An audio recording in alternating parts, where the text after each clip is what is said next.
विकास, विकास, विकास। विकास नाम की एक उम्मीद 2014 के इलेक्शन में टोहाना वासियों के सामने कुछ नजर आई थी, लेकिन कुछ समय बाद वो सिर्फ कागजों में दबकर रह गई। लोगों को उम्मीद थी कि हमें ये विकास दिखाई देगा। शायद विकास को भी शर्म आने लग गई कि ये मेरा कैसा नाम है। 2014 में जब एक चेहरा दिखाया गया विकास का, तो उस टाइम लोगों को लगा था हाँ, अब हम कुछ ऐसे शहर में प्रवेश करने जा रहे हैं जिसकी उन्होंने उम्मीद की थी। तो धीरे धीरे आते आते 2019 के चुनाव तक विकास गायब हो गया। फिर 2019 के इलेक्शन में फिर उम्मीद जागी लोगों के बीच में कि दिखाया गया कि हाँ, विकास आया है। फिर विकास की एफआईआर दर्ज हुई तो वो सिर्फ कागजों में दिखाई देने लगा। तो उसी विकास को ढूंढने के लिए हमारी दूसरी कड़ी, जो कि टोहाना के बारे में है, वो आपके सामने है हमारे आज की चर्चा कार्यक्रम में। और हमारे साथ वो सभी नुमाइंदे मौजूद हैं जो आपको बताएंगे कि आखिर विकास में कोई कमी है या नहीं, या फिर किसकी वजह से है। तो आज के हमारी इस चर्चा में सवाल रहेंगे, क्या छोटी सरकार टोहाना की बड़ी सरकार के साथ तालमेल नहीं कर पा रही है, जिससे कि टोहाना का विकास रुका हुआ है? तो इसी को लेकर के हमारे साथ आज जो नुमाइंदे हैं उनकी आपसे परिचय करवा देते हैं। राम कुमार सैनी जी कांग्रेस की तरफ से हैं, समाज सेवी कुश भार्गव जी हैं हमारे साथ, टोहाना के नगर परिषद के चेयरमैन अपने नरेश बंसल जी हैं अपने साथ, और जेजेपी पार्टी की तरफ से कहिए या फिर चेयरमैन के चुनाव में जो खड़े हुए थे रमेश गोयल जी हैं, और वरिष्ठ पत्रकार सतीश अरोड़ा जी हैं। तो सबसे पहले नरेश बंसल जी ये बताइए कि आप तालमेल नहीं बना पा रहे हैं कि जो छोटी सरकार है आपकी टोहाना की, और जो मौके के मौजूदा सरकार है या मंत्री हैं उनके साथ कोई तालमेल नहीं बन रहा है कि विकास की जो स्पीड है बहुत ही स्लो, क्या लोगों के? ऐसा कुछ नहीं है। माननीय मंत्री जी हमारी जेजेपी की पार्टी से, सहयोगी पार्टी से है, और मैं आपको नगर परिषद का हमारा 9 महीने का कार्यकाल हुआ है, तो हमने 9 करोड़ के करीब काम हम कर चुके हैं या प्रोग्रेस पे है एक आधा काम। नहीं, ये 9 करोड़ के काम तो आपने कर लिए, वो दिखाई कहाँ कहाँ दे रहे हैं? हमें बताइए कहाँ कहाँ दिखाई दे रहे हैं। हमने शहर की जो गलियां हैं, मेन गलियां हैं, हमने वो बढ़ाई है, और 2.5 करोड़ के टेंडर हमारे इन प्रोग्रेस है जो अभी अगले हफ्ते खुल जाएंगे, और 3 करोड़ के करीब जो काम है मैं आपको बता देता हूँ कि वो हमने अपलोड कर दिए है। ये रिकॉर्ड मेरे पास है, आप पूरा का पूरा बायोडाटा देख सकते हो कि कहाँ कहाँ हमने क्या क्या काम करवाए। इसके बाद जरूरतें बहुत हैं, शहर के कामों के लिए जरूरतें अभी बहुत है। आप देखिए कि जो ये रोड है, हिसार रोड है, जो पुल से उतरते ही उनकी क्या हालात है। आप देखिए कि शहर के अधिकतर लोग जो मतलब बड़े शहरों में जाने के लिए या पंजाब जाने के लिए इसी रास्ते से गुजरते हैं, मगर उनके क्या हालात हैं आप देखिए कि यहाँ से निकलना बहुत कठिन है। तो आप इस तरह की सुध कब लेंगे आप? मैं अरोड़ा जी आपको एक बात बताना चाहता हूँ कि ये B&R के अंडर में आता है, ना कि ये नगर परिषद में। माननीय रमेश गोयल जी हैं जो जेजेपी पार्टी से हैं, ये इसका जवाब अच्छी तरह से दे सकते हैं मेरी वजह। नहीं, इससे पहले राम कुमार सैनी जी, कितना सहमत आप? विकास हो रहे हैं और टेंडर भी आपको बताए हैं कि इतने करोड़ लगे हैं सड़कों पर, गलियों पर।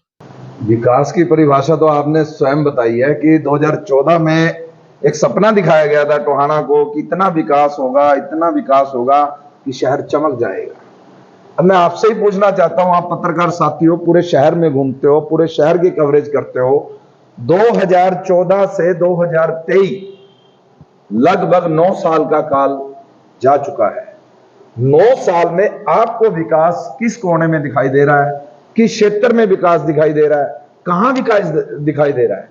माननीय पूर्व प्रदेशाध्यक्ष सुभाष बराला जी, जिन्होंने हर मंच से एक नारा दिया था कि मेरे पांव में घुंघरू बांध दो फिर मेरी चाल देखना, ये हर मंच से कहा करते थे। हमें यह था कि चलो भाई, आज वो वोट मांग रहे हैं और एक अच्छे पढ़े लिखे व्यक्ति भी हैं, वे कुछ ना कुछ करेंगे, जनता को यह आशा थी उनसे। लेकिन उन्होंने कहा था कि मैं शिक्षा का हब बना दूंगा। शिक्षा का हब बनाने के नाम पे ही माननीय बराला जी ने वोट लिए थे कि हम इस क्षेत्र को बहुत आगे ले जाएंगे। मैं पूछना चाहता हूं, बीजेपी का पिछला पूरे 5 साल का कार्यकाल चला गया, तो शिक्षा का कौन सा इंस्टीट्यूट हमारे टोहाना में आया है? कौन सी नई यूनिवर्सिटी हमारे टोहाना को मिली है? कितनी हमारी कॉलेज की सीटें बढ़ी हैं पिछले 5 साल ज्यादा में? समय तो आप भी रहे हैं, लेकिन पानी की समस्या जो आज भी जूझ रहे हैं, इनका तो कह सकते हैं कि चलो 10 साल से कभी पवन जी, निकासी, जो गंदे पानी की निकासी। बिल्कुल मैं इसका जवाब देना चाहूंगा। माननीय पूर्व कृषि मंत्री सरदार परमवीर सिंह के समय में आपको पता है, शहर जब फर्स्ट इलेक्शन था तो शहर हमारा इतना डेवलप नहीं था। यहां से हमारा लैंड तक का सीमित था और ये एरिया था। लेकिन पिछले 9-10 सालों में शहर इतना डेवलप हुआ है कि मसाला फैक्ट्री कितनी दूर है, प्लीज, मसाला फैक्ट्री कितनी दूर है, राजनगर कितनी दूर है, पंजाब बॉर्डर, इधर से आपके एक मिनट प्लीज, एक बार टोकना चाहूंगा कि कांग्रेस का शासन था, वो भी कांग्रेस के विधायक थे परमवीर जी। बिल्कुल कांग्रेस के विधायक, उससे पहले 25 साल तक कांग्रेस शासन रहा, क्यों नहीं विकास कर पाए? सर 15-10 साल में विकास आप जवाब देने दोगे अरोड़ा जी, तभी तो जवाब देंगे ना। आप पहले हमें बात रखने दो, उसके बाद आप क्वेश्चन करना। जब हमारा शहर इतनी तेजी से बढ़ गया, जहां पीने का पानी कम पड़ गया, तो माननीय पूर्व कृषि मंत्री परमवीर सिंह ने second water works Hisar road पे लगाने का काम किया। जब शहर में 2 वाटर वर्क्स की डबल कैपेसिटी हो गई, तो कहीं ना कहीं तो देखो ओवरफ्लो होगा। हमने वाटर जो अपना प्लांट लगा दिया, शहर में पानी बहुत अधिक मात्रा में आने लगा। जहां लोग लाइनों में खड़े होकर पानी भरते थे पूर्व सरकारों में, हमारे समय में 2 समय का पानी बिल्कुल बिना मोटर चलाए टंकियों तक पहुंचने लगा। तो जब पानी कहते हैं खड़े होने की समस्या कैंची चौक और एक और, तो उसके लिए भी ये समस्या है। वाटर ट्रीटमेंट प्लांट मानी में लगाया गया। वाटर ट्रीटमेंट प्लांट जो यहां से गंदा पानी जाता था उसको ट्रीट करके किसानों को दिया जाता था। गर्मियों के दिनों में तो ये समस्या नहीं आती थी, लेकिन सर्दियों के दिनों में समस्या आने लगी, क्योंकि सर्दियों के दिनों में जो गेहूं की फसल है उसको पानी की कम जरूरत होती है। इसलिए फिर करोड़ों रुपए की लागत से लेकर मानी ट्रीटमेंट प्लांट से लेकर रंगोई नाले तक की बाय रोड कम से कम 2 से 2.5 फुट लंबी पाइपलाइन बिछाने का काम किया। 2014 में 13 में हमने लगभग काम पूरा कर लिया था। एक रेलवे पानी की निकासी नहीं हो पाई। एक minute please, railway line crossing, क्योंकि ये सेंट्रल गवर्नमेंट का पार्ट है, रेलवे लाइन के नीचे से हमने क्रॉसिंग करनी थी, वो सेंट्रल गवर्नमेंट के पास परमिशन के लिए चली गई थी, तो हमने पूरी पाइपलाइन बिछा दी थी। एक 20 फीट का टुकड़ा या 40 फुट का टुकड़ा पेंडिंग था, उसके बाद हमारी सरकार चली गई। ये तो नेक्स्ट सरकार वाले बताएं कि वो पानी निकासी आज तक क्यों नहीं हुई। जी ये बताएं मेरे को, एक बार रामकुमार जी ये बताएं मेरे को कि आप कहते हैं कि पानी निकासी का प्रबंध हमने कर दिया, पानी निकासी की जरूरत क्यों पड़ी? जो पानी का जो संसाधन थे, पानी के जो ओवरफ्लो होता था जब पानी, तो जिसको पानी सोखता था, 3 हमारे जोड़ थे शहर के अंदर, तीनों जोड़ों को राजनीतिक तौर पर फ्लॉप कर दिया गया। क्यों किया? किस सरकार में हुआ? क्यों हुआ? क्या राजनीतिक तौर पर दोषी नहीं है ये लोग कि उन्होंने तीन जो साधन थे पानी को अडॉप्ट करने के लिए, उनको फ्लॉप किया? ये कौन, क्या राजनीतिक दोषी नहीं है इसमें? राजनीतिक दोषी कोई नहीं है अरोड़ा जी। जैसे हम सुंदर शहर की तरफ बढ़ रहे हैं ना, तो हमें कुछ बीमारियों का इलाज भी करना पड़ेगा। अब यहां था जो आज सदर थाना बना हुआ है, ये प्राइवेट लैंड है, यहां पर पानी का सोर्स इकट्ठा होता था। जिसकी जमीन थी उस व्यक्ति के जो जमीन में पानी इकट्ठा होता था, अगले ने अपनी जमीन वो बंद कर दिया। सब्जी मंडी की बात कर रहा हूँ, जो एक बहुत बड़ा मैं कर रहा हूँ, जो शिव मंदिर है वहां के जोड़ की बात कर रहा हूँ, वो प्राइवेट को एक कस्टोडियन की जमीन थी, कस्टोडियन की जमीन पे वो बना हुआ था, मगर कस्टोडियन की जमीन किन्होंने हथियाई, किन्होंने अडॉप्ट करके और उनको बेचने का काम किया और इसको खत्म करने का काम किया। ये राजनीतिक तौर पर दोषी है। उसके बावजूद पानी की निकासी का प्रबंध इसलिए वो नहीं कर पाए क्योंकि वो दोषी थे। नहीं, यहाँ पर रॉन्ग हो। अगर जोहड़ को बंद करना आप सोचते हो गलत है, तो ये गलत पूरे देश के अंदर हो रहा है। किस शहर के अंदर आप बताओ, शहर के बीच में कोई जोड़ है? गंदगी को खत्म करने के लिए भी शहर में गंदे पानी से स्मेल होती थी, कोई बच्चे डूब जाते थे, वे गंदगी ना फैले उसको साफ सुथरा बनाने के लिए हमने सीवरेज लाइन डाली है, और सीवरेज लाइन आज बड़ी लाइन डाल के यहां से मानी तक और मानी से रंगोली नाले तक ओनली एक 20-30 फीट का टुकड़ा बचा था, वो रंगोली नाले में डायरेक्ट पानी जाता, शहर में समस्या ही नहीं आनी थी। उसके बाद हमने सेकंड वाटर लाइन, जो हमारा ये वेस्ट पानी है, इसके लिए अपने हिसार अपना मेन मार्केट में रेलवे रोड की नहर से लेकर रंगोली नाले तक डाली, वो भी शुरू नहीं कर पाए। आज भी जोड़ों पे डिपेंड है, क्या वहां गंदगी है। सर, नंबर 1, नंबर 2, जोड़ों को साफ सुथरा रखना, जोड़ों को साफ सुथरा करना, ये भी तो सरकार कर सकती थी कि जोड़ों के ऊपर जोड़ बने हुए हैं, उसके ऊपर ऊंची दीवार की जाए और जो सौंदर्यकरण उसका किया जाए, ताकि वो शहर में गंदगी ना फैले। साथ में जो पानी वेस्टेज पानी है उसको अडॉप्ट कर ले। कुछ भार्गव जी आप बताएं कि क्या अब शहर का सौंदर्यकरण हो रहा है या उसमें कुछ कमियां हैं? क्या क्या कमियां हैं इसको बताएं। देखिए अरोड़ा जी, सबसे पहले तो आप दोनों पत्रकार भाइयों का मैं बहुत धन्यवाद करना चाहूँगा कि आपने ऐसी परिचर्चा शुरू करी। एक पॉजिटिव विचार निकल के आते हैं, जिससे इस सरकार में भी, जो हमारी चाहे छोटी सरकार के भी हमारे जो मुखिया बैठे हैं यहाँ पर, चाहे इसका मैसेज ऊपर तक जाए। एक अच्छी बात है, शहर में चर्चा चलती है। देखिए अरोड़ा जी, आपको याद होगा दोनों नहरों के बीच के अंदर पूरे शहर के सीवरेज का पानी डला करता है। अब उससे एक सामाजिक बात है कि उसकी बीमारियां जो थी, जो पानी जो दोनों नहरों का बीच में रिस के जाता था, सारे शहर में बीमारियों उससे फैला करती। अल्टीमेटली वहाँ पे आज एक हर्बल पार्क स्थापित हुआ। सुभाष बराला जी का मैं विशेष रूप से धन्यवाद करना चाहूँगा इस बारे के अंदर, कि वहाँ पे हमारा आज हर्बल पार्क है, जो एक किस्म से ऑक्सीजन लंग बना हुआ है।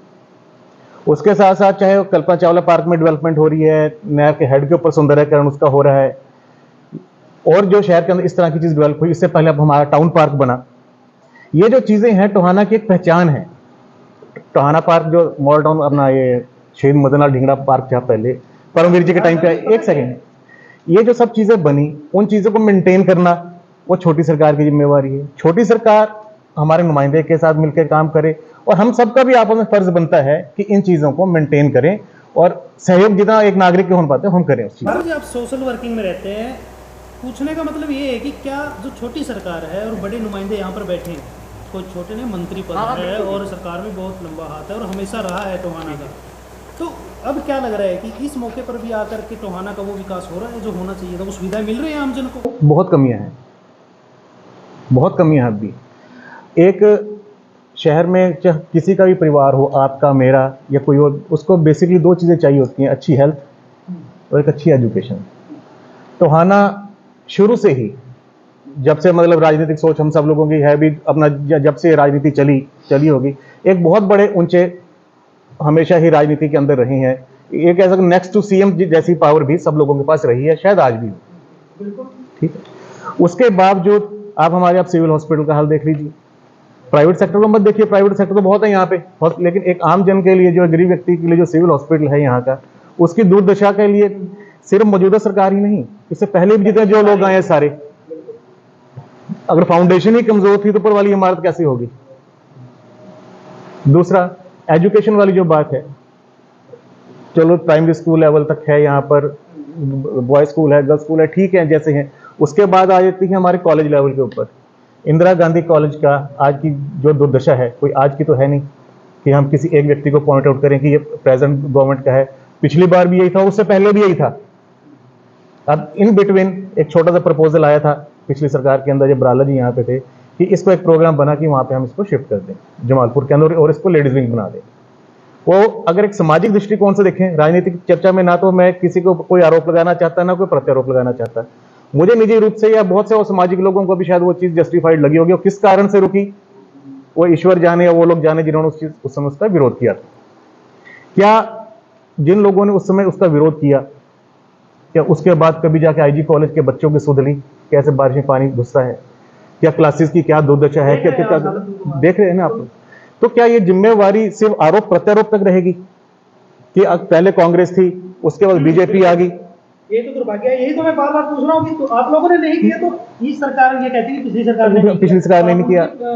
कम से कम जो एक मेरा तो एक कहना है कि सब लोगों को कि जो कॉमन कॉज के जो कार्य हैं उनमें सहयोग हम सबको करना चाहिए, रुकावटें नहीं पैदा करनी। किसी पॉलिटिशियन का कुछ नहीं जाता, किसी जो छोटभैया नेता है उनका कुछ नहीं जाता, नुकसान पूरे शहर का होता है। रोड़ा जी, अभी ना आपने कहा कि बराला जी ने एक अच्छा काम जरूर किया कि एक जो ये जो दोनों नहरों के बीच में हर्बल गंदा पार्क। पानी जो जा रहा था, हाँ जी, हाँ जी, उसको हटा के हाँ जी, और एक उसकी जगह हर्बल पार्क बना ठीक है, ये बात अच्छी है हाँ जी, हाँ कि जी। वो हटा दिया। लेकिन आज के टाइम में फिर वही गंदा पानी जा रहा है नहर में।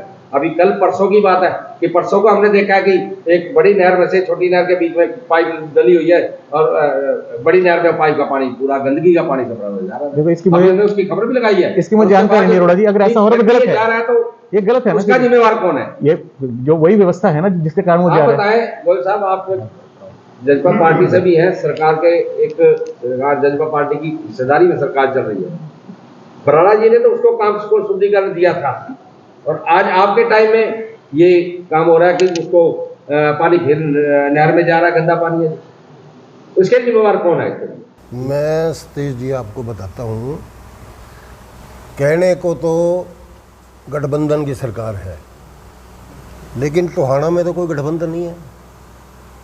टोहाना में कहाँ गठबंधन है, कहाँ है? अब मेरे वाले इलेक्शन से लगा हुआ, चेयरमैन के जो इलेक्शन चेयरमैन का जो इलेक्शन हुआ वो पूरा हरियाणा लेवल का इलेक्शन था। जेजेपी की टिकट मेरे को मिली, जेजेपी और बीजेपी का गठबंधन था। कहाँ धर्म का, कहाँ गठबंधन, धर्म निभाया बीजेपी देखा लोगों ने, बहुत देखा है जी। बहुत देखा है। तो अब ऐसे ही टोहाना में कोई गठबंधन नहीं है। भाजपा ये कहने की बातें हैं। भाजपा गठबंधन गठबंधन है, गठबंधन है, कोई गठबंधन नहीं है, मान लिया गठबंधन नहीं निभा रही, कोई गठबंधन नहीं है टोहाना में। लेकिन सरकार कांग्रेस तो निभा रही है ये गठबंधन आपके साथ। बीजेपी ने कांग्रेस तो टोहाना निभा रही है में गठबंधन तोड़ने का आपके काम साथ। किया है। कांग्रेस तो निभा रही है गठबंधन आपके साथ, है जी। कांग्रेस तो गठबंधन निभा रही है आपके साथ। चलो, कांग्रेस नहीं निभा रही, कांग्रेस बिना किया हुआ, बिना कहा हुआ, बिना अपने भी गठबंधन जी, निभा रही है, कांग्रेस नहीं निभा रही, क्योंकि निभा रही है। नहीं नहीं, जो कांग्रेस, चुनाव हुए, ये पिछले जो कांग्रेस, चुनाव हुए, ये आप इनकी बात कर रहे हो। हाँ, ये हाँ। तीन जो तीन हमारे एमसी हैं अभी कांग्रेस के, भी वो दे रहे हैं साथ, इसलिए आप कह रहे हो अभी कांग्रेस, ये कांग्रेस की तरफ से बड़ी नहीं है। सरकार में तो ये तो अपने गठबंधन हो ही नहीं सकता। ये तो अपने लेवल पे इन्होंने देखा कुछ ऐसा है, हमने देखा। हमने तो आज बात ही छोटी सरकार की रखी है और छोटी सरकार मैं के नुमाइंदों को छोटी ही बुलाया, इसलिए किसी राजनीतिक दलों को नहीं बुलाया हमने, जी, मैं यही किसी बोला। राजनीति के प्रवक्ता नहीं बुलाया हमने, छोटी सरकार को बुलाया। छोटी मैं सरकार यही तो कह रहा हूँ, मैं छोटी सरकार से शुरू करूंगा। छोटी सरकार कांग्रेस से आप का गठबंधन शुरू है कि नहीं करिए। आपके साथ? कांग्रेस का कोई गठबंधन नहीं है। माननीय अरोड़ा जी, मैं आपको बताना चाहता हूं कांग्रेस का गठबंधन किसके साथ है। जब दो धड़े जेजेपी पार्टी के जो हमारे उप मुख्यमंत्री, उन्होंने कहा था कि बीजेपी को यमुना पार भेजाएंगे, अपने स्वार्थ के लिए गठबंधन किया, अपने स्वार्थ को सिद्ध करने के लिए गठबंधन किया, जनता के साथ विश्वासघात किया उन्होंने, बीजेपी के खिलाफ वोट मांगकर और बीजेपी की कठपुतली बनकर रह गई। और रही बात आपकी, टोहाना में कोई गठबंधन नहीं है।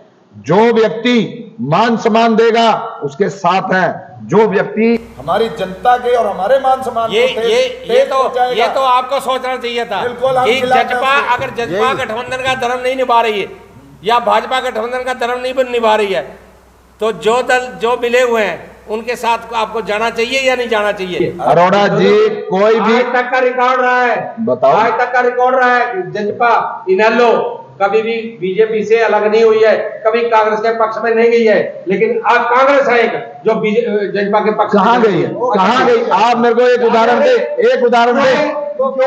श्रीमान जी, जिस टाइम शब्द ली पार्टी ने, ये तो जिनको जो अच्छा लगे उनका साथ दे रहे हैं, समर्थन कर ओपन रहे हैं। हमने कांग्रेस का पटका पहना हुआ था, हम कांग्रेस पार्टी से हैं, लेकिन हमारे पार्षद कम है तो हमने किसी ना किसी का तो साथ देना है। चलो, ऐसा है, ऐसा है। हमारे शहर के विकास की है, विकास की हमारे है। शहर के विकास की ये है। विकास की तो बात मैं कर रहा था। अभी विकास क्यों रुका हुआ है? विकास क्यों रुका हुआ है?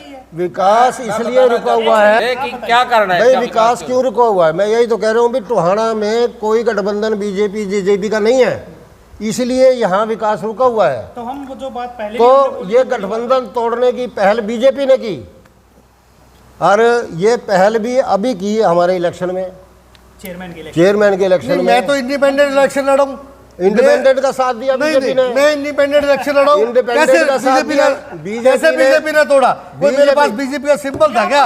बीजेपी मैं आपको कुछ नहीं कह रहा, मैं तो मैं भी कह आपकी रहा बात का हूं। जवाब दे रहा हूं, मैं आपको थोड़ी मैं तो ये कह रहा हूँ भाई, जो यहाँ के बीजेपी के शीर्ष नेता थे उन्होंने तोड़ा गठबंधन, उन्होंने एक निर्दलीय का साथ दिया। आप बताइए कुछ जबकि नहीं, मैं माननीय राम कुमार जी की बात का जवाब देना चाहता हूं। जब 2014 के विकास की बात कर रहे हैं ना राम कुमार जी, क्या ये स्टेडियम जो दमकोरा स्टेडियम बना है, क्या ये छोटी उपलब्धि है? उनको तो एक ही टर्न हुआ है, कांग्रेस तो यहाँ 40 साल राज करगी।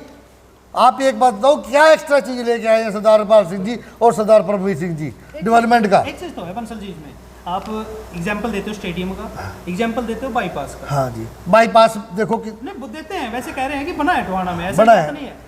हालात क्या है वहाँ के स्टेडियम के, किसके अंडर में है अभी तक? किसी नहीं, के पास अब पूछने देखो, जाते हैं ना। अब जो माननीय मंत्री जी हैं टोहाना के, कैबिनेट स्तर के मंत्री हैं, अब बराला जी तो कुछ है नहीं ना, तो वो क्यों नहीं विकास करवाते? क्यों नहीं इसका मेंटेनेंस करवाते? बराला जी तो सरकार के अंदर क्यों नहीं मेंटेनेंस पूरा कुछ करवाते है उसका? उसका। बराला जी क्यों नहीं है? टोहाना का तो बराला जी तो आज भी सीएम के बराबर है।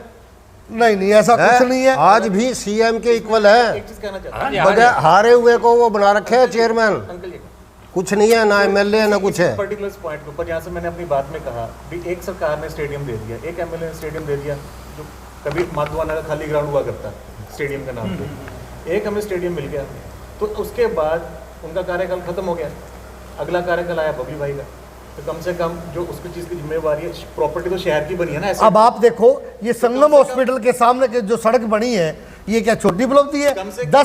10 महकमे लगते थे इसमें नोट उजड़ने के लिए। एक मिनट जी, अगर वो निगलेक्ट हो रहा है किसी भी कारण से रोड़ा जी, नुकसान किसका हो रहा है?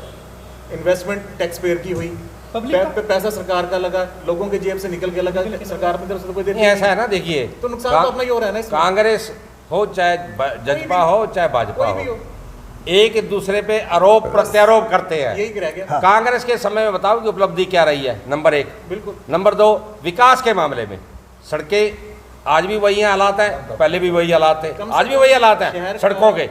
जो शहर से बाहर की सड़कें हैं आज भी वही हालात हैं, पहले भी वही हालात थे। जो कांग्रेस के समय में थे वो इनेलो के समय में थे, जो फिर कांग्रेस समय में रहे, आज भाजपा के सरकार के समय में, आज हमारे शहर ऐसा में है। आज हमारे शहर में मंत्री जी बैठे, कितनी बड़ी पावर है, और पूरे का पूरा 3.5 साल मंत्री जी को एमएलए बने हुए हो गए, और साल से ऊपर मंत्री बना हो गया।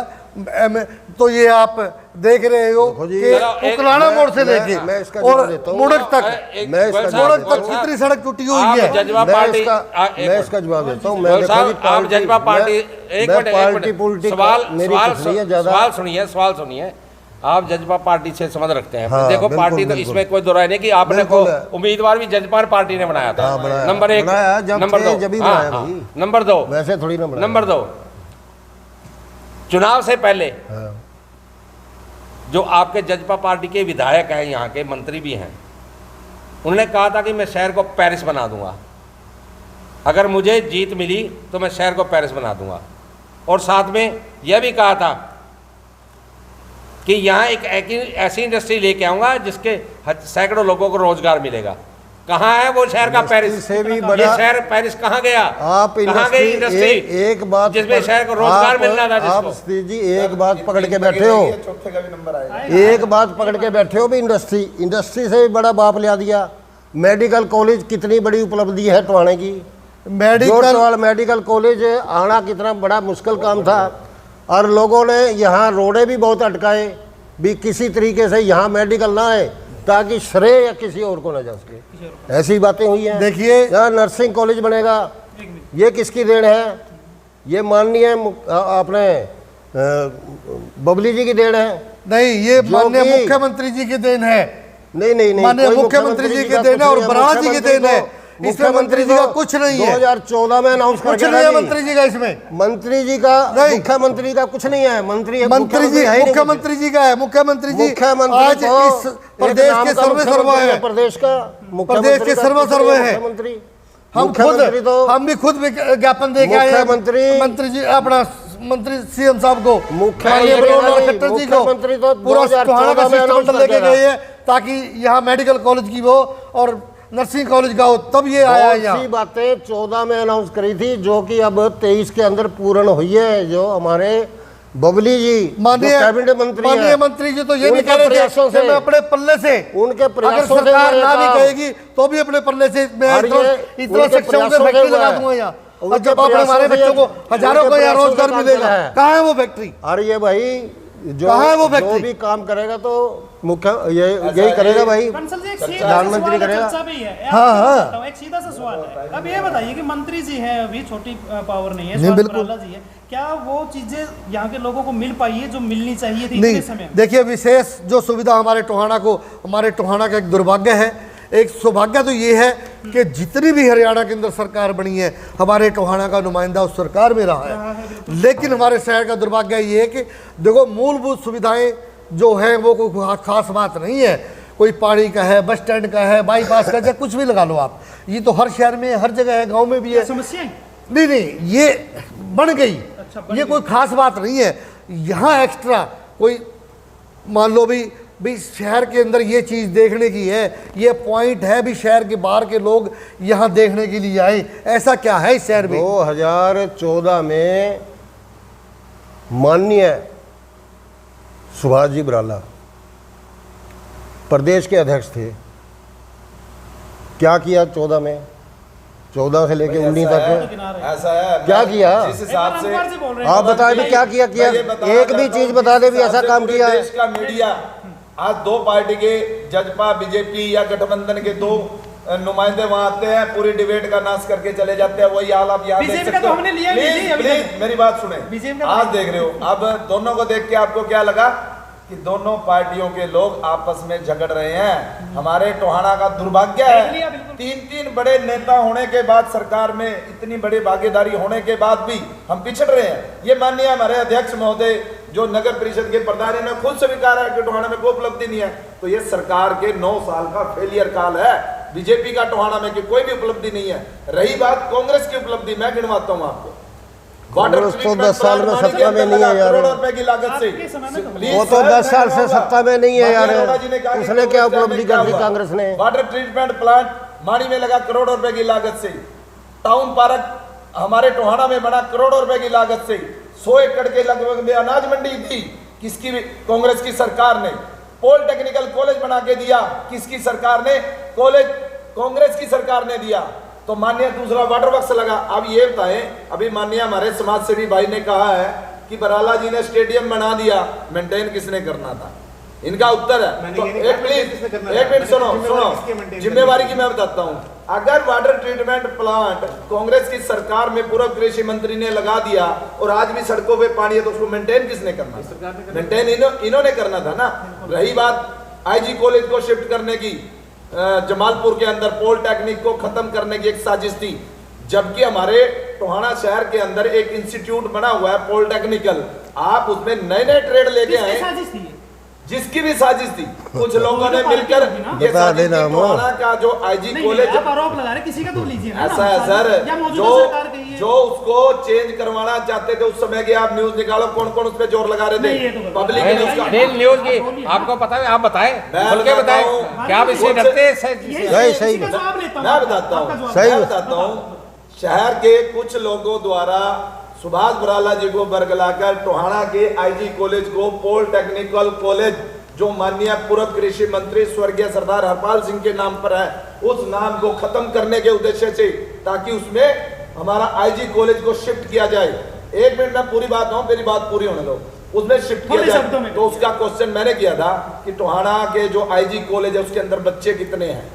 3000 4000 अगर बच्चे हैं, 4000 के लिए क्या आपने ट्रांसपोर्ट का प्रबंध किया? बिल्कुल नहीं किया। कहते हैं सरकारी, अरे सरकारी बसें कहाँ रुकती हैं? बच्चे रोड पे, अब पॉलिटेक्निक के बच्चे वहां खड़े तो 2-2 घंटे धूप में हम देखते हैं। आप देखो पॉलिटेक्निक में तो कुछ बच्चे होंगे 500-700, कुछ होंगे वो होंगे, वही उनको ट्रांसपोर्ट नहीं मिली तो आईजी कॉलेज को कैसे दो? और एक मौजूदा सरकार के अंदर प्रदेश अध्यक्ष, जो एक बहुत बड़ी सेकंड सीएम का होता है, क्या उसके लिए काईजी कॉलेज के लिए 10 एकड़ रिक्वायर नहीं करवा सके? कुछ भार्गव जी, नई जगह पे बनाओ, आपसे पुराने एक बात इंस्टीट्यूट को खत्म करके बनाते हो। लोकल मुद्दों पे रखो ज्यादा नाश फोकस। करके एक मिनट, उसमें दूसरा इंडिया लेवल हम तो ये चाहते हैं कि टोहाना हम का ये कहते हैं जी टोहाना के तीन बड़े दिग्गज नेता आपस में झगड़ कर टोहाने का नाश किया जा रहा है। एक व्यक्ति काम करना चाहता है, दूसरा व्यक्ति रुकवाना चाहता है, तीसरा काम करना चाहता है, दूसरा रुकवाना चाहता है। तो भाई ये 9 साल का समय बीत गया। तो आप उस व्यक्ति का क्यों साथ दे रहे हैं जो काम रुकवा रहा है? सिंगल उपलब्धि बताओ। एक बताओ मेरे को मैं माननीय राम कुमार जी से सवाल करना चाहता हूँ, जो व्यक्ति टोहाना का विकास कार्य रुकवाना चाहता है नगर परिषद की तरफ से, उसका क्यों साथ दे रहे हो आप? इसका उत्तर मैं दूंगा। आप नगर परिषद में इस डिबेट को लेकर आए हैं हमारे अध्यक्ष महोदय, तो मैं ये पूछना चाहता हूँ, सीधा सीधा नाम ले, टोहाना का विकास कौन रुकवाना चाहता है और किस एंगल से उसने विकास को रुकवाने का काम किया? कौन सा उसने किस वजह से वो विकास रुका? टोहाने का विकास प्रधान जी आपकी मिस मैनेजमेंट के कारण रुका है। जब तक आप पार्षदों को साथ लेकर नहीं चलोगे, कुछ पार्षदों को कटपुतली करके रहोगे। नहीं, मैं सबको साथ लेके विरोध करना, मैं पवन जी सबको मैं आपका जवाब देता हूँ, मैं आपको जवाब देता हूँ। एक बात मेरे को, आप पे बंसल साहब, आप पे आरोप भी लगे हैं कि आपने, आप पे आरोप भी लगे हैं कि आपने जो है ना ये भ्रष्टाचार किया है। नगर परिषद में भ्रष्टाचार हुआ है। कितना भ्रष्टाचार हुआ है? क्योंकि ये पहले भी होता था, ये हम नहीं, मुझे मैं सतीश जी आपको बताना चाहता हूँ कि अभी जो 17 तारीख को हाउस की मीटिंग हुई थी, उसमें जो सभी हमारे पार्षद बैठे थे, उन्होंने एक जांच की मांग की थी। मैंने कहा भी किसी से भी, किसी भी एजेंसी से हरियाणा की जांच करवाई जाए। मैं उन लोगों से पूछना चाहता हूँ, यार वो लोग मेरे ऊपर आरोप लगाना चाहते हैं, जब ये टाउन पार्क बना और परमवीर मंत्री के सामने परमवीर जी कह रहे थे आपने 5 लाख रुपए खाए, नहीं सर मैंने तो 4 खाए हैं। आपने 2 लाख रुपए खाए, नहीं मैंने तो लाख रुपए खाए हैं। यार वो लोग मेरे पर आरोप लगा रहे हैं। कुछ भार्गव जी, सीधा सा सवाल है, क्या सामाजिक संस्थाएं टोहाना की, सर पार्टी का जवाब है तो पार्टी का जवाब बोलने ले लेता हूं ना, और भी आए हैं। बोलने लगी थी भी, वो लोग मेरे से जवाब मांग रहे हैं। जो टोहाना के सामाजिक संस्थाएं, आपको नहीं लगता कि सरकार का काम लिए हुए हैं? ऐसी संस्थाएं हैं टोहाना में। आपको एक उदाहरण देता हूँ, अगर आपको किसी को स्मरण हो तो। टोहाना के अंदर अपनी जो लक्कड़ मार्केट है, यहाँ पे अक्सर बहुत बढ़िया ट्रैफिक जाम लगता है, बहुत भयंकर वाला। लोगों की पार्किंग की व्यवस्था ये वहाँ पे ऐसी, ना तो लोग कम हैं, ऊपर से व्यवस्थाएं ऐसी हैं। तो बड़ी आवाज़ उठी कि यहाँ पे आप लोगों के सामने प्रश्न आए होंगे भी यहाँ पे इलीगल पार्किंग होती है, एक्सीडेंट्स भी होते हैं सारे। तो हमने पिछली बार एक बेड़ा उठाया इस चीज़ का, और मौजूदा विधायक बराला जी थे, उनसे हमने रिक्वेस्ट की भी यहाँ पे बैरिकेडिंग करा के, और जो पार्किंग है इधर करवा दो, पुराना हॉस्पिटल एरिया के अंदर। और कोई जगह भी नहीं है अपने आसपास, कहाँ कराएंगे जी उस चीज़ को? लोगों की तो हैबिट पड़ी ही नहीं उस चीज़ की कि हम अपने गाड़ी वहाँ लगा दें और 2 मिनट पैदल जाके शॉपिंग कर लें। बैरिकेडिंग हुई तो वहाँ के 2-4 दुकानदारों ने मिलके और वहाँ के और 2-4 इन्फ्लुएंशियल लोगों ने मिलके वहाँ से बैरिकेडिंग ही हटवा दी। कारण क्या? भी हमारे तो ग्राहक आने बंद हो गए जब से यहाँ पे बैरिकेडिंग हुई है। और मैंने वहाँ पे 2 घंटे मैंने ड्यूटी दी वहाँ पे एक होमगार्ड के साथ। मैं देखूँ से समस्या कहाँ पे आ रही है। होमगार्ड सिर्फ उनको ये कहता था, नरेश भाई अंकल जी, कि जो बुजुर्ग हैं भी उनको वहाँ छोड़ के आ जाओ, गाड़ी वहाँ लगा दो।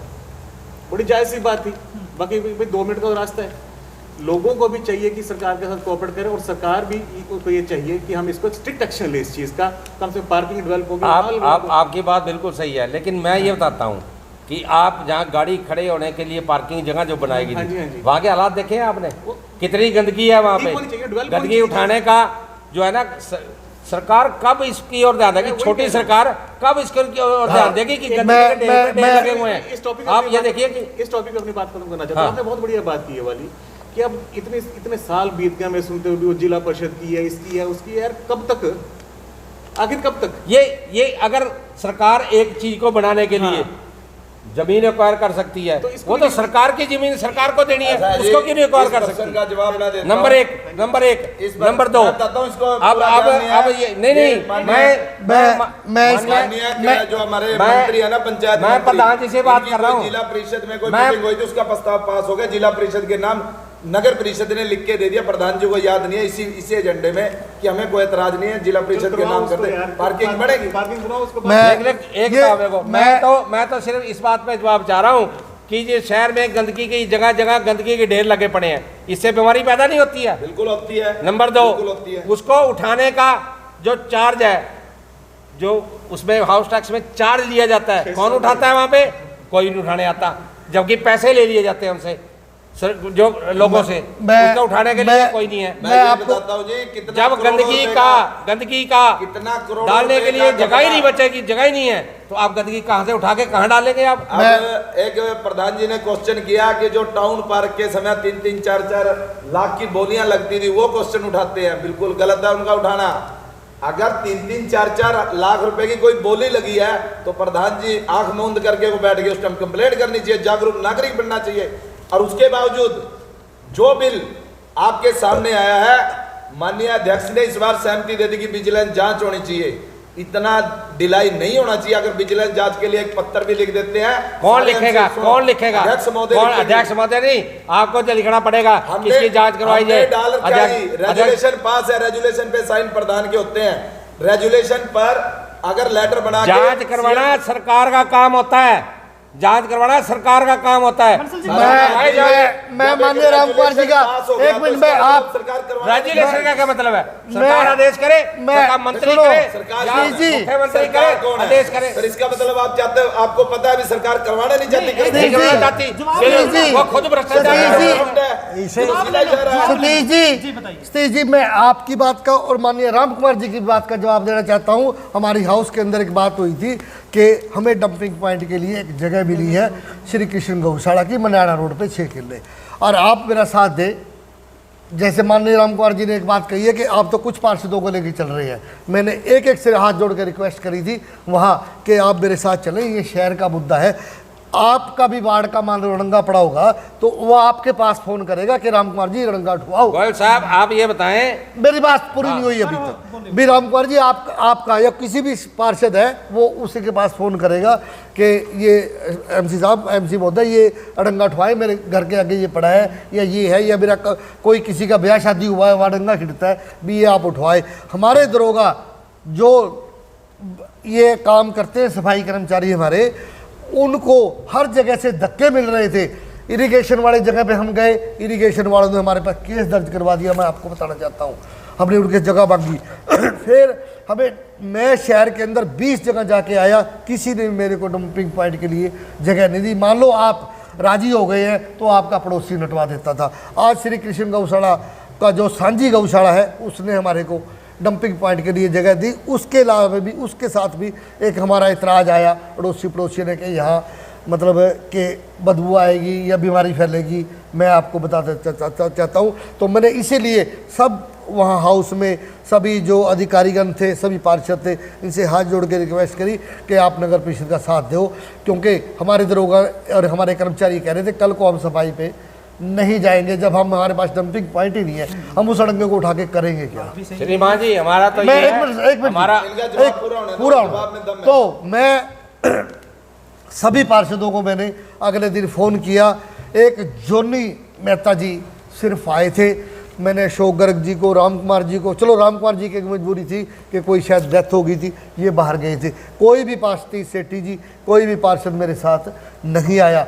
फिर उनका एक शिष्टमंडल उनका आया, मैंने चलो वो मेरे को लेटर दे के गए भी हमारी मुसीबत है, देखो प्रॉब्लम तो उनको भी है, लेकिन हमने उनको मोटिवेट किया, समझाया कि आपका ये रास्ता बनेगा, ऐसे हमारा टेंडर लगने वाला है जी, टेंडर लगने के बाद इसमें सेग्रीगेशन मशीन लगेगी ताकि आपको कोई प्रॉब्लम ना हो, ऊपर शेड डलेगा, दीवार डलेगी।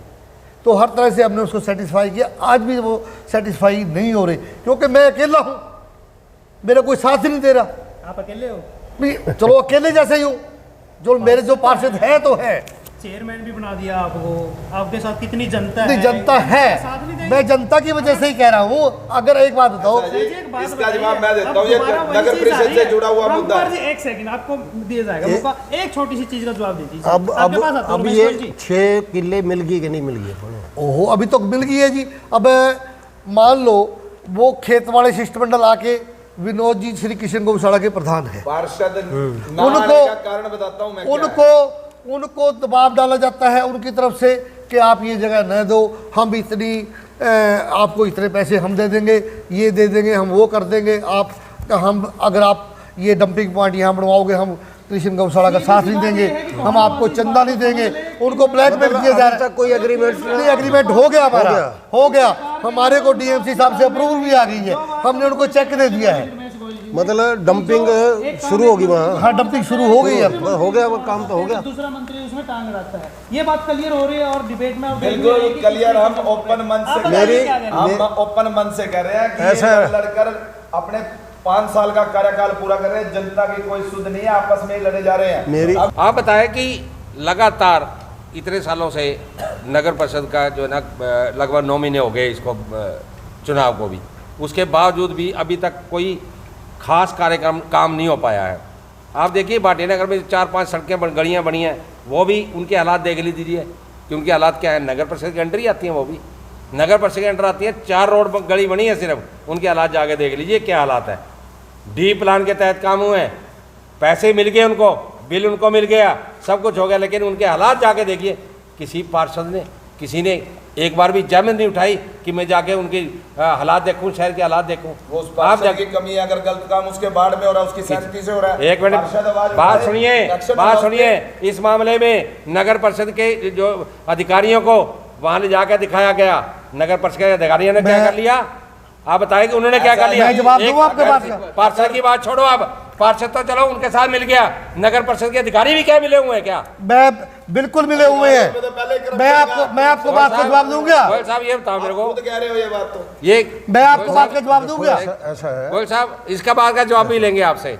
गोयल साहब ये बताए कि क्यों ये काम नहीं हो पा रहे हैं, कारण क्या है इनके? मैं यही कह रहा था अभी जो अपने नगर परिषद के हिसाब से जो अपा चर्चा चली है ना, यहाँ आपा पड़ गए दूसरे डंगे में, नहीं उसका कोई फायदा नहीं। ये शहर का मुद्दा है प्रधान जी, शहर का तो सारे शहर से बाहर अपने जींद का कोई मुद्दा उठाया और शहर का मुद्दा जो ताजा मुद्दा है, शहर में काम नहीं हो रहे तो अरे जो ताजा मुद्दा है वो शहर, पत्रकार साहब बता रहे जवाब छोटी सरकार से शहर के काम तो रामकुमार जी, एक मिनट, मैं माननीय रमेश गोयल जी से एक बात पूछना चाहता हूँ। भाई जब श्री देवेंद्र बबली जी यहाँ विधायक बने तो क्या उन्होंने अपने 8 ही वार्डों से वोट मिले थे या पूरे शहर से मिले थे?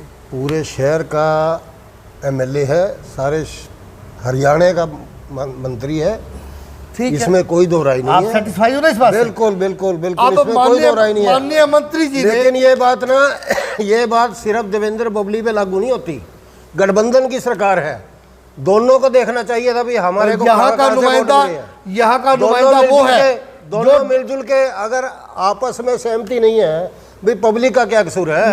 मैं आपको पब्लिक पिछड़ी है काम मैं के आपको मैं गोयल जी, विकास नहीं हो रहे ना गोयल साहब, मैं दोनों आपको की। एक बात बताना चाहता हूँ, शायद आपको पता नहीं है, जो डी प्लान का पैसा आता है वो माननीय मंत्री जी या विधायक के कोटे से आता है, वो उसकी सुनो, उसकी मर्जी होती है, वो किसी भी वार्ड को दे। ठीक है। जो अब रामकुमार जी ने बात तो स्पष्ट कर दी है कि यहाँ गुटबाजी है, जो मेरे कोटे के या मेरे साथ पार्षद है उनकी एक भी सड़क का पैसा, एक भी वार्ड में पैसा नहीं दिया। क्यों मंत्री जी ने नहीं दिया? क्या उन्होंने हमारे जो वार्ड से मेरे पार्षद हैं उनको वहां से वोट नहीं मिली? अच्छा, फिर मैंने मंत्री जी को कहा जब सुनो बाटी नगर में आया, जिस दिन अपना रामकुमार जी भी थे उसमें पंजाबी धर्मशाला के अंदर, तो उस दिन मैंने मंत्री जी को, माननीय मंत्री जी को कहा कि यहाँ डी प्लान की जो सड़कें बनी हैं जी बिल्कुल गंदी बनी है सारी की सारी, और वो उसकी जांच करवाई जाए। क्योंकि मैं करवाऊंगा, कोई मतलब नहीं। फिर क्या मैं, अब आप कह रहे हो कि रामकुमार जी भी कह रहे हैं कि आप प्रधान हो, मैं प्रधान हूँ, हमारे एक जेई ने बाहर वहाँ से बिल बना के, मैंने उनको कहा भी मेरे को चेक करवा के बिल बनाइए, नहीं, उन्हें 31 मार्च से पहले बिल बनवा के उनकी पेमेंट करवा दी, मेरे से बिना पूछे, मेरे को बिना रिकॉर्ड दिए। आप उस जेई को बुला के पूछ सकते हो किसके साइन है, मेरे वहाँ साइन कराने में उसने वाली समझे। ऐसे नगर परिषद चलेगी। कमेटी का मुद्दा हमें पता, आपको इस बारे में नहीं, मैं बताता हूँ। प्रधान जी अरे तेरे से ज्यादा बनना मेरा है, आप बता दो फिर। बोलो, डी प्लान की बात आई, चलो कोई नहीं, एक बार ले जाए बतावेगा कि आप बताओ ना डी प्लान। डी प्लान का नहीं मैंने मेरा, वैसे और सारी चीजों का मेरे को सारा पता है। डी प्लान का माननीय अध्यक्ष महोदय ने क्वेश्चन उठाया कि कुछ वार्डों को काम मिले हैं, बाकी को नहीं मिले। तो जिस समय ये इसके काम की लिस्ट मांगी गई थी। कमेटी में मैसेज आया था, जिस भी वार्ड में कोई डी प्लान का काम कराना है वो अपनी अपनी रिक्वायरमेंट दे दो। हमने हमारी रिक्वायरमेंट भेजी, जो गलियां खस्ता दी उनके आगे। अब जिन पार्षदों ने रिक्वायरमेंट नहीं भेजी उसके कैसे आएंगे भाई? बिना मांगे तो माँ भी दूध नहीं पिलाती। अगर उन्होंने रिक्वायरमेंट भेजी है वो अपनी पब्लिश करे कि हमने रिक्वायरमेंट भेजी थी, हमारे वार्ड के काम नहीं आए, तब आप दोष लगा सकते हो। अभी माननीय अध्यक्ष महोदय, अभी कुछ टाइम पहले एजेंडा जारी किया गया नगर परिषद की हाउस की मीटिंग का। आप कहते हो मैं एक नेत्र से देखता हूं, तो एजेंडे के अंदर ओनली मालटाउन, एक 19 वार्ड, ये सिर्फ 3 वार्ड ही है। शहर में 23 वार्ड, आपने बराबर एजेंडा क्यों नहीं बंटवाया? आपने क्यों भेदभाव किया? अगर उधर से भेदभाव लग रहा है तो आप जवाब देने दो। मैंने इनका जवाब, मैं इनको राम कुमार जी का बात का जवाब देता हूं। पहले तो ये बताना चाहता हूं कि आज जो अनअप्रूव्ड एरिया है ward number 14, ward number 20 Tohana के अंदर सबसे ज़्यादा अनअप्रूव्ड एरिया है। इसके अंदर एक भी डी प्लान की सड़क नहीं बनी है, जबकि उन्होंने लिख के दे रखा है। शायद माननीय राम कुमार जी को पता नहीं है। दूसरी बात, हमारी एक हाउस के अंदर मीटिंग हुई थी, चलो वो 2 काम किसी पार्षदों ने लिख दिया। अब ये 2 वार्डों के काम जो उन्होंने लिखे हैं, मान लो 22 वार्ड से या 19 वार्ड से एक सड़क लिख दी, उससे तो उनका काम नहीं बढ़ा। मैंने सभी पार्षदों को मीटिंग में कहा है कि मीटिंग के बाद अपना अपना एजेंडा दे दो वार्ड का, जिसने भी है ये हाउस में ये काम में लग जाएंगे और सबके काम हो जाएंगे। ये राम कुमार जी से पूछो। ऐसा जी, सुनो, एजेंडा दिया गया प्रधान जी द्वारा। एक मिनट, एजेंडे के रिगार्डिंग चलो आप ही बताएं। एजेंडे के रिगार्डिंग कुछ ही बताएंगे, कुछ ही बताएंगे। मैं पता है जी, लगभग 40-45 मिनट हमारी इस डिबेट को हुए। यूं लग रहा है कि एक नगर परिषद के हाउस की डिबेट चल रही हो। वही तो मैं कह रहा था कि आप वहाँ पे क्या शहर का विकास तो नगर परिषद पे ही अटका हुआ है ना। हाँ जी, आप बताइए क्या करें। बट शहर की ओवरऑल डेवलपमेंट के लिए आज चलो मान लो 2 पॉलिटिकल पार्टीज के हैं, अपना राम कुमार कांग्रेस को भी रिप्रेजेंट करता है, एक सोशल वर्कर की भूमिका भी अदा करता है। तो कम से कम जो शहर के कॉमन कॉज के कार्य होने जा रहे हैं या जो पाइपलाइन में है या जो पहले हैं, उनको तो अपनी जिम्मेवारी से निभा लो साथ जा रहे हैं। उसके लिए कोई एनजीओ की हेल्प चाहिए, उसकी ले लो। कब तक हम एक दूसरे के ऊपर प्रत्यारोप करके एक दूसरे नीचे दिखाने के लिए सिर्फ अपना पल्ला झाड़ते रहेंगे? चाहे वो स्टेडियम है, चाहे पार्क है, हर्बल है, टाउन पार्क है, कोई भी चीजें हैं। देखो जी, नगर परिषद का जो है ना, नगर, हाँ सिर्फ 1 मिनट लूंगा, मैं तो बात ही खत्म कर दूंगा। नहीं, आपके दर्शकों को ना सिर्फ एक ही संदेश देना चाहता हूँ कि आम नागरिक अपनी जिम्मेवारी समझे। जो हमारे पार्षद हैं, चाहे किसी भी पॉलिटिकल पार्टी से हैं, वो एक अपने आप को पहले टोहानवी भी समझें, बजाय इसके कि हम किसी राजनेता को फॉलो करते हैं, उसको रिप्रेजेंट करते हैं। कॉमन कॉज के अंदर एक दूसरे का मिलकर साथ दो, अल्टीमेटली शहर का लॉस होगा। यूं हाउस की तरह चीखें चिल्लाने से कोई चीज़ें नहीं। मैं तो ये कहना चाह रहा था, अभी जो नगर परिषद के काम है ना, नगर परिषद के काम सिर्फ सड़कें बनाना नहीं है, भी सिर्फ सड़कें तोड़ो और बनाओ, सिर्फ ये काम नहीं है, और बहुत से काम हैं जो शहर में कभी किसी ने सोचा ही नहीं। जैसे आवारा पशुओं का है, सबकी समस्या ही है, सारे शहर की समस्या है, पूरे शहर की समस्या। किसी ने आज तक कोई ध्यान दिया? नगर परिषद ने, प्रधान जी ने, किसी एमसी ने कोई ध्यान नहीं दिया। मैंने एक बार जो अपने वो है ना सफाई, क्या कहते हैं उसको, दरोगा जी है, या एक और है वो अजैब सिंह जी, उनको कह के, और मैंने अपना सैनी साहब को जो धर्मपाल जी हैं उनको कह के एक बारी कोई उन्होंने 10-20 पकड़े होंगे, तो वो भी हाथ खड़े करके जी बोले कि हमारे पास बंदे नहीं है, फलाना नहीं है, दिखना नहीं है। ऐसे है जी। आज मैंने आपकी जानकारी के बता देता हूँ, आज राम कुमार जी आए थे नगर परिषद के अंदर, अपना धर्मपाल जी आए थे, तो उन्होंने मेरे को एक बात कही है कि आप 5 आदमी, चाहे कोई दिहाड़ी वाले हों या नगर परिषद के हों, मुझे दो, चाहे हम उनको बेहोश करके या कोई जो उनका सिस्टम है गायें आगे लगा के भी, मैं चाहे वो 50 हैं 100 है, पकड़ने का पकड़ने हम पकड़ेंगे, हम लेंगे, काम होगा ना तब लोगों को अपने आप दिखेगा। तो हम है ना, इसका जवाब मैं ये दिखेगा, काम करने से दिखेगा।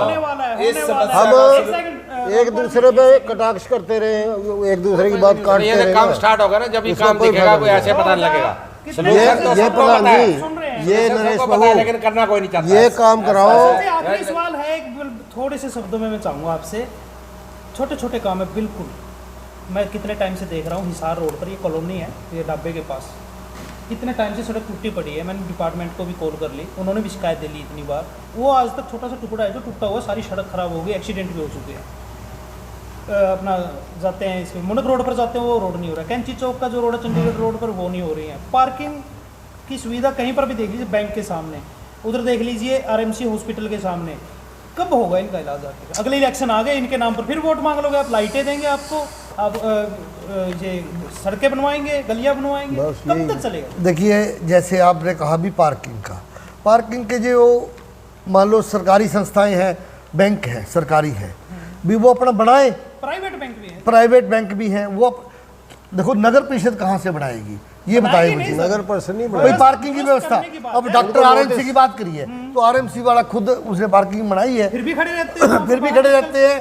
तो उसको डॉक्टर को या उनके गार्ड को कहना चाहिए कि आप हमारे पार्किंग में लगाओ। फिर ये तो समस्या रहती रही। ऐसा है प्रधान जी, मेरी बात सुनिए, जब तक नगर परिषद द्वारा सख्ती नहीं दिखाई जाएगी तब तक कोई इलाज संभव नहीं है, नंबर 1। नंबर 2, आप देख लीजिए शहर के अंदर कितना अंक्रोचमेंट हुआ है बड़ा। रेलवे रोड के ऊपर देखिए, जितनी दुकान नहीं है उससे ज्यादा दुकान के बाहर सामान लगाया हुआ है। कुछ दुकानदार तो ऐसे काम जब तक आप नगर परिषद सख्ती नहीं करेगी तब तक इस पर रोक लगाना कठिन है। जब तक आप, सरकार कहती है, सरकार को तो पैसा चाहिए, पैसे लो आप उनसे, जो जुर्माना लगाओ उनको। इसमें तो एक सुझाव देना चाहता हूँ, जो अपनी पार्किंग की है ना, वो जो किसी प्राइवेट ठेकेदार को दे दो, 5 रुपये 10 रुपये कोई व्हीकल करके ना, 2 लोगों को रोजगार मिलेगा और उस तरीके से गाड़ी में अच्छी पार्किंग हो जाएगी। और सारे शहर में शौचालय नहीं है, वही कह रहा था अंकल जी, शौचालय बने और शौचालय के रूप में बने। शौचालय वहाँ भी बढ़ सकता है, जो ये जहाँ पे ये जो बने हुए हैं उनके ताले लगे हुए हैं, बड़े शहरों में जो बने हुए हैं ना उनके ताले लगे हुए हैं, उनके हालात दही नहीं है, खस्ता हालात है उनके। आप जब बस स्टैंड चाहे बस स्टैंड के पास देख लो, आप चाहे बाजार में बाथरूम का देख लो, चाहे कहीं भी। कोई नया मैनिफेस्टो कुछ निकाला है, ऐसा कुछ है, ये मेरे हाथ में है, मेरा टोहाना सवारू ऐसे करके। इसमें एक लाइन लिखी हुई है कि स्वच्छता अभियान के लिए हेल्पलाइन नंबर है एक, उस पर कॉल कीजिए। सर जी, घर से कूड़ा उठाने वाली गाड़ी का अभी तक वो नहीं हो पाया है, नहीं हो पाया, डंपिंग का कोई पॉइंट नहीं है, और ये कॉल करके कह रहे हैं कि हमें कॉल कीजिए और आपका सॉल्यूशन हो जाएगा। तो कहाँ तक लोग विश्वास करेंगे, पागल बनते रहेंगे। तो आज एक मिनट पवन जी, मैं एक जवाब देना, जनता से जुड़ा हुआ जवाब है कि हरियाणा सरकार ने आम व्यक्ति का करोड़ों रुपए का नुकसान किया है, लेकिन हमारे अध्यक्ष जी की नॉलेज में ही नहीं है शायद। टोटली टोहाने का रिकॉर्ड गलत करके रख दिया ऑनलाइन के नाम पे। आज पब्लिक सीएससी सेंटर के बाहर लाइनें खड़े लगाई खड़ी है। और उस कंपनी का जो पेमेंट था टोटली क्लियर कर दिया गया। जब एक हर कमेटी से उसके खिलाफ कंप्लेंट गई है कि इस कंपनी द्वारा सर्वे सही नहीं किया गया, अरोड़ा जी की प्रॉपर्टी इनके किराएदार के नाम कर दी, आपकी प्रॉपर्टी मेरे नाम कर दी, तो ऐसा ऐसा फ्रॉड हुआ है, हजारों रुपया लोगों का बर्बाद हो रहा है। और सरकार ने उस कंपनी की टोटली पेमेंट क्लियर कर दी। उसके बाद जो एक गार्बेज टैक्स लगा है, आप पर भी लगा होगा, आप पर भी लगा होगा, 1000 रुपए के लगभग साल का है। ऐसी तंग गलियां हैं जहाँ पे कोई कूड़ा उठाने नहीं जाता, उन पे मैंने ये बात पहले कही है, मैंने ये बात पहले कही है, ये बात मैंने ये बात पहले कही है, अपना टैक्स दे रहा है, मैंने ये बात पहले कही है, मैंने बात ये पहले कही है, आपसे आने से पहले ये बात मैंने कही है, आप उसका जवाब नहीं दे पाए, प्रधान जी उसका जवाब नहीं दे पाए, ये उसका जवाब नहीं दे पाए, कौन जवाब? अब आप सवाल उठा रहे हो, मैंने ये पे सवाल पहले कर दिया, प्रधान जी पहले सवाल उठा रहे हो, आप जनता का आप पार्षद तो हो, आप पार्षद तो पार्षद की भूमिका निभा रहा हूँ। मेरे क्या बात करते हो? अब आप सवाल उठा रहे हो, अब आप सवाल उठा रहे हो, ये सवाल मैंने पहले कर दिया। तो भाई इसने एक अच्छी बात की, जो ये अपना प्रॉपर्टी आईडीज वाली है, जो ये आम जन की समस्या है। अंकल जी, सरकार ने एक बहुत बढ़िया पोर्टल लॉन्च किया ULP वाला, मैं 5-4 बार तो मैं ऑपरेट कर चुका हूँ। उसके अंदर जैसे हम अपना फोन नंबर डालते हैं तो सारी प्रॉपर्टी आईडीज आती हैं। मेरा राम कुमार समेत बाकी सभी नगर पार्षदों से, नरेश भाई के माध्यम से, अंकल जी के माध्यम से निवेदन है कि उसके छोटे छोटे जागरूकता कैंप अपने उसमें लगाएं, एक आमजन कभी परेशान नहीं होगा। उसके अंदर इतनी बढ़िया सुविधाएं हैं अरोड़ा जी, आप घर बैठे सारी समस्याओं को हल कर सकते हो, आपको कहीं जाने की जरूरत नहीं है। काम लोगों की हेल्प के लिए करने चाहिए, जो चीज़ें हमारी सुविधा के लिए बना दी गई हैं उनका यूटिलाइजेशन तो सिखा दो लोगों को, वो सेवा है असली। समाज से जो भी हमारी समाज सेवी संस्था है उनको आगे आना चाहिए, उनको सभी के पास जाना चाहिए। अगर शहर का कोई विकास चाहिए वो पर्टिकुलर एक नेता के पास ना जाए, सभी नेता के पास अपनी समस्या लेकर जाए, चाहे वो कांग्रेस पार्टी का हो, चाहे जेजेपी का हो, चाहे बीजेपी का हो। एक सवाल आपसे, एक ही नेता तक अटक के रह जाते हैं, दूसरे आप सवाल सुनिए, सवाल सुनिए। समाज सेवी जो है या फिर संस्थाएं, सामाजिक संस्थाएं, उनका कितना योगदान मान रहे हैं इस समय में टोहाना के? कोई योगदान नहीं है, कोई योगदान नहीं, कोई योगदान नहीं। सामाजिक संस्थाएं कितनी होंगी अपने? सामाजिक संस्थाओं का योगदान तब होगा जब वो हर समस्या पर प्रधान जी को राय दें। मीटिंग में मैंने कहा भाई हर समस्या का कोई समाधान अगर हमने करना है, जितनी भी सामाजिक संस्थाएं हैं उनकी बैठ के, उनके जो अध्यक्ष हैं, उपाध्यक्ष हैं, उनके साथ बैठ के प्रधान जी को, सभी पार्षदों को बिठा के विचार विमर्श करना चाहिए, उनके विचार लेने चाहिए।